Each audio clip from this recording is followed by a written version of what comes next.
ایک دن کی زندگی گیدڑ کی 100 سالہ زندگی سے بہتر ہے۔ دوستو، کیا آپ جانتے ہیں کہ ٹیپو سلطان نے یہ تاریخی جملہ کس موقع پر دہرایا تھا؟ ٹیپو سلطان کے ساتھ غداری کرنے والوں میں میر صادق کے علاوہ اور کون کون تھا؟ ٹیپو سلطان کی شہادت کی دردناک کہانی اصل میں ہے کیسے؟ اور ہاں، شہادت کے بعد ان کی ریاست کے ساتھ انگریز کیا کچھ کرتے رہے؟ تو دوستو، آج کی ویڈیو میں دنیا میں راکٹ سازی کے بانی، انگریز کا پسا ہوا نمک تک نہ استعمال کرنے والے ٹائیگر آف میسور اور برصغیر کے مرد قلندر ٹیپو مستان اولیاء المعروف ٹیپو سلطان شہید کی زندگی سے متعلق 30 دلچسپ فیکٹس آپ تک شیئر کیے جائیں گے۔ آپ دیکھ رہے ہیں الیکشن باکس اور میں ہوں سعدیہ ظفر۔ میرے انسٹا اکاؤنٹ کا لنک آپ کو ڈسکرپشن میں مل جائے گا۔ نمبر 1، 20 نومبر 1750 بروز جمعۃ المبارک بنگلور میں راجہ کرشنا راج کی فوج کے ایک بہادر سپاہی سلطان حیدر علی کے گھر میں جنم لینے والے ٹیپو سلطان اپنے والد کے لیے بہت خوش قسمت ثابت ہوئے۔ حیدر علی کے مقدر جاگے اور وہ میسور ریاست کے سلطان بن گئے۔ نمبر 2، ٹیپو سلطان کا نام ان کے والد نے فتح علی رکھا تھا۔ چونکہ سلطان حیدر علی اپنی ریاست کے مشہور صوفی بزرگ ٹیپو مستان اولیاء کے عقیدت مند تھے، یہی وجہ تھی کہ فتح علی کا نام ٹیپو مستان اولیاء کے نام سے منسوب کر دیا گیا، جو مستقل ان کے نام کا حصہ بن گیا۔ نمبر 3، ٹیپو سلطان کو شیر میسور کے خطاب سے نوازا جاتا ہے۔ ان کی وجہ تسمیہ بڑی دلچسپ ہے۔ کتابوں میں تحریر ہے کہ ایک روز ٹیپو سلطان اپنے دوست کے ساتھ جنگل میں مہم پر گئے، جہاں ان دونوں پر شیر نے حملہ کر دیا۔ تب ٹیپو سلطان کی بندوق کچھ فاصلے پر گر گئی۔ ایسے میں انہوں نے اپنی جان کی پرواہ کیے بغیر فوری طور پر بندوق اٹھائی اور وہیں شیر کو مار ڈالا۔ اس دن کے بعد سے انہیں شیر میسور یا بعض روایتوں کے مطابق میسور کا ٹائیگر کہا جانے لگا۔ نمبر 4، 17 دسمبر 1782 میں سلطان حیدر علی کی وفات کے بعد ان کے 32 سالہ بیٹے ٹیپو سلطان اپنے والد کے چھوڑے ہوئے تخت پر براجمان ہوئے۔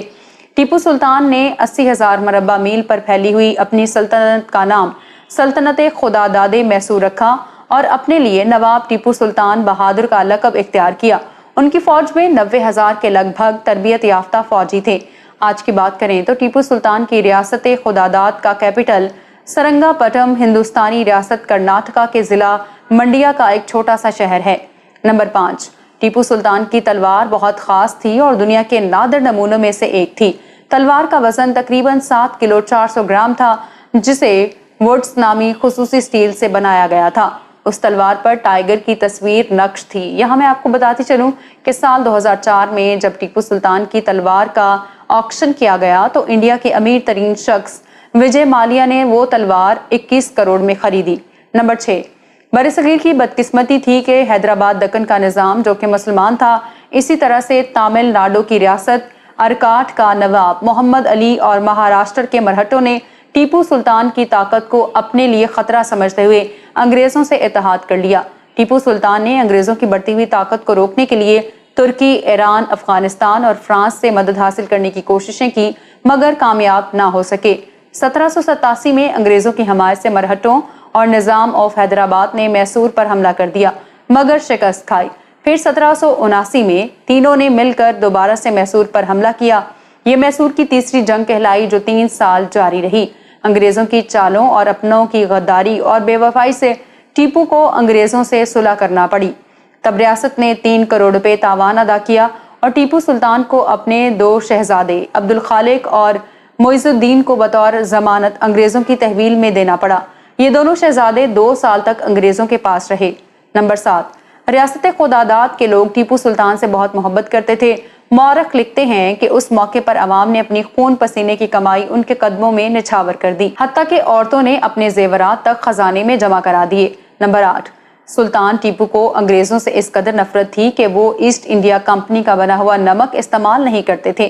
نمبر 9، شہید ٹیپو سلطان سائنس کے دلدادہ تھے۔ ان کی ریاست میں کئی فرانسیسی لوگ جاب کرتے تھے جو بندوق اور گھڑی سازی کے شعبے سے وابستہ تھے۔ نمبر 10، سلطان ٹیپو نے اپنی ریاست میں انگریزوں کے ساتھ تجارت کو ممنوع قرار دیا اور غیر ملکی مصنوعات پر پابندی لگا دی۔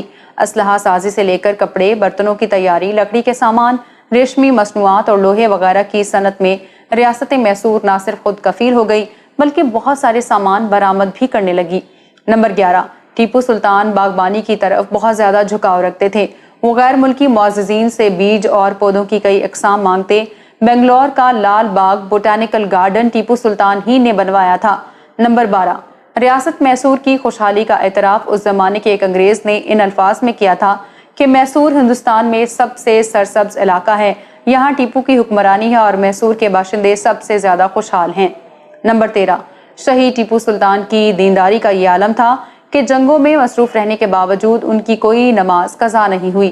وہ ہر وقت باوضو رہا کرتے تھے، عبادتوں کا شوق ان کی گٹی میں پڑا تھا اور روزانہ صبح قرآن مجید 1 گھنٹہ پڑھ کر اپنے معمولات میں لگنے کے عادی تھے۔ نمبر 14، کم لوگ جانتے ہیں ٹیپو سلطان کی میسور ریاست کے لوگ مراٹھی اور کنڑا زبان بولتے تھے، لیکن وہاں کی سرکاری اور دفتری زبان فارسی تھی۔ نمبر 15، دنیا میں راکٹ اور میزائل سازی کا موجد ٹیپو سلطان کو سمجھا جاتا ہے، جنہوں نے 1792 کی جنگ میں انگریزوں کے خلاف پہلی بار راکٹ بڑی کامیابی سے استعمال کیے اور دشمن کو عبرت ناک شکست دی تھی۔ ہندوستان کے سابق صدر ڈاکٹر APJ عبدالکلام نے ٹیپو سلطان کو دنیا کے پہلے جنگی راکٹ کا موجد قرار دیا تھا۔ ان کے بنائے ہوئے راکٹ کا ماڈل آج بھی لندن کے ایک میوزیم میں موجود ہے۔ ٹیپو سلطان کی طرف سے انگریز سامراج کے خلاف استعمال ہونے والی توپیں بھی برٹش میوزیم لندن کی زینت ہیں۔ نمبر 16، امریکہ کے خلائی تحقیق کے ادارے ناسا کے میوزیم کی ایک دیوار پر ٹیپو سلطان کے ایجاد کردہ راکٹوں اور میزائلوں کی تصاویر آویزہ ہیں۔ نمبر 17، ٹیپو سلطان نے ایک پرنٹنگ پریس بھی لگوایا تھا جس میں ایک ہفتہ روزہ قومی اخبار چھپتا تھا۔ ان کے اپنے ہاتھ سے لکھی ہوئی ڈائری لندن کی برٹش لائبریری میں رکھی گئی ہے۔ نمبر 18، ٹیپو سلطان کا دور عوامی فلاح و بہبود کے حوالے سے ایک سنہرا دور تھا۔ ان کی تعمیر کردہ عمارتیں، باغات، مساجد آج بھی ان کے کمال فن اور ذوق کا پتہ دے رہی ہیں۔ اس وقت بنگلور میں واقع ریاست کرناٹکا کی ہائی کورٹ کی عمارت بھی ٹیپو سلطان ہی کی تعمیر کرتا ہے۔ نمبر 19، ٹیپو سلطان کے حوالے سے ایک بحث ہمارے ہاں جاری رہتی ہے۔ کچھ لوگ یہ کہتے ہیں کہ ان کی داڑھی تھی، جبکہ کچھ لوگ اس سے انکار کرتے ہیں۔ سلطان ٹیپو کے سوانح نگار لکھتے ہیں کہ قدرتی طور پر ان کی داڑھی نہیں تھی یا بہت کم تھی، اس لیے ظاہری شکل و صورت کے لحاظ سے انہیں عالم نہیں سمجھا جاتا تھا۔ ٹیپو سلطان شہید ایک سچے مسلمان اور صوم و صلات کے پابند تھے۔ ان کی دینداری کا عالم یہ تھا کہ جب ٹیپو سلطان نے شاہی محل کے ساتھ مسجد اعلیٰ تعمیر کروائی تو اس کے افتتاح کے موقع پر اعلان کیا کہ میری خواہش ہے کہ اس مسجد کا افتتاح وہ شخص پہلی نماز پڑھا کر کرے جس کی کوئی نماز قضا نہ ہوئی ہو۔ یہ اعلان سن کر کسی کو آگے بڑھنے کی ہمت نہ ہوئی تو بالآخر ٹیپو سلطان یہ کہتے ہوئے آگے بڑھے کہ الحمدللہ صاحب ترتیب ہوں اور میری کوئی نماز قضا نہیں ہوئی۔ پھر ٹیپو سلطان نے نماز پڑھائی۔ نمبر 21، فروری 1799 میں انگریزوں، نظام اور مرہٹوں کے متحدہ افواج نے تینوں اطراف سے میسور پر چڑھائی کر دی۔ شکست اب کی بار بھی انہی کا مقدر تھی، لیکن شاطر انگریز نے ایک چال چلی۔ انہوں نے دولت کا لالچ دے کر ٹیپو سلطان کے خاص وزراء میر صادق، میر غلام علی لنگڑا، میر قمر الدین، میر معین الدین اور وزیر مالیات پورنیہ کو اپنے ساتھ ملا لیا۔ میر صادق نے انگریزوں کو سرنگا پٹم کے قلعے کا نقشہ فراہم کیا اور پورنیہ اپنے دوستوں کو تنخواہ دینے کے بہانے پیچھے لے گیا۔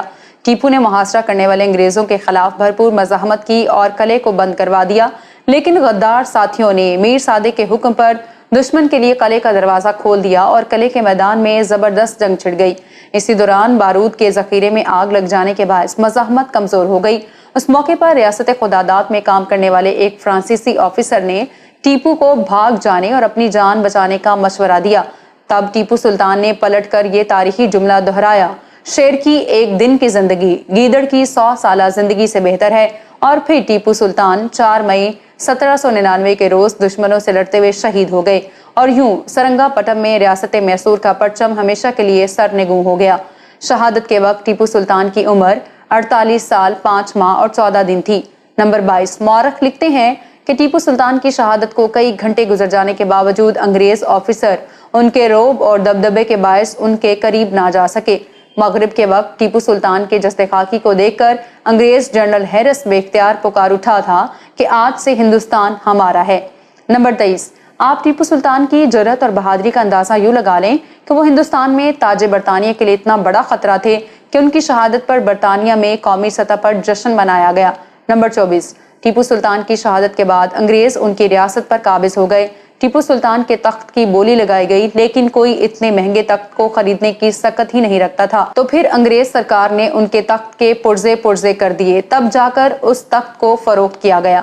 نمبر 25، ٹیپو سلطان کی جائے شہادت پر آج بھی